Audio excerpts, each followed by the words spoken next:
Okay, let's get right into it. We spend, what, like a third of our lives at work, but for so many of us, it feels like it's taking over everything. So today, we're going to talk about how to break up with your job, or at least your job's unhealthy hold on you, and get your identity and your peace of mind back. All right, I want you to think about this for a sec. You're at a party, maybe a friend's barbecue, you meet someone new. After you say hello, what is almost always the very first question that comes out of your mouth? Yep, there it is. So, what do you do? It's like our universal icebreaker, right? It's so automatic, we don't even think about it. But that one little question, it reveals this massive truth about our culture. We have completely tied our identity to our jobs, right from the first handshake. And that right there is the heart of the problem. This is what we can call the work identity crisis. That seemingly innocent question is really just a symptom of a much, much bigger and way more stressful issue that a lot of us are dealing with. Because let's be honest, when we ask what do you do, we're not just asking about their job. Subconsciously, what we're really asking is, so who are you? What are you all about? What's your place in the world? And how much respect do you deserve? We're using a job title as a shortcut for a person's entire value. And that's kind of messed up. So that feeling of being completely wrapped up and tangled in your career? Well, it turns out it actually has a name. Let's take a look at how psychologists see this problem. The word is enmeshment. Basically, it's when your personal boundaries with your job get so fuzzy that you start to lose track of where you end and your work begins. You're no longer a person who has a job, you just are your job. And this quote from Dr. Ruchi Sinha just nails it. She calls it a vicious cycle. Think about it. Your job starts to meet all your needs. You feel important, you feel like you belong, you feel smart. It gives you that little happiness boost, that dopamine hit. So what do? You pour even more of yourself into it, which leaves less and less of you for anything else. So how do we fall into this trap? Well, it usually comes down to three big things. First, you've got pressure from your family or community to be a big shot professionally. Second, a high-paying job that's funding a lifestyle you're now kind of stuck with. And third, a work culture that's constantly rewarding those crazy long hours with promotions and bonuses. It just feeds on itself. Okay, so that's the problem. It's a big one. So what's the solution? How do we even start to untangle all this? Well, believe it or not, we can look to an ancient toolkit, a kind of operating system for the mind that is just as powerful today as it was 2,000 years ago. Now, when you hear philosophy, you might picture a Zen monk on some quiet mountaintop, totally removed from the chaos of the world. But Stoicism, it's the complete opposite. The Stoic is the person in the middle of it all, the busy marketplace, the chaotic senate, the front lines of a battle.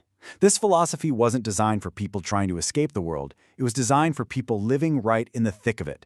It was designed for people like us. And this quote from Marcus Aurelius, who was literally the emperor of Rome, so talk about a stressful job, gets to the absolute core of it. He says the crush of stress wasn't coming from the outside world. It was coming from his own assumptions. That's the huge insight here. The stress isn't your boss. It's not the deadlines. It's not the emails. It's your internal reaction to those things. The Stoics were so on top of this, they even had a specific word for it: hypolepsis. It literally means the taking up of judgments by your mind. That rage you feel when you get a passive-aggressive email, the anger isn't in the email. It's the judgment you created inside your own head. And once you realize that, you realize you have the power to change it. That is a total game changer. Okay, so what happens where we take this ancient wisdom and pair it with some incredible tools from modern psychology? Well, that's when things get really powerful. And one of the best tools out there is something called radical acceptance. Now, this isn't about giving up or pretending you like a bad situation. Not at all. It's about stopping the exhausting, pointless fight against the parts of your job you absolutely cannot change. It's about saying, okay, this is reality, and then deciding what to do next. So how do you actually do it? Here's a simple 4-step playbook. 1.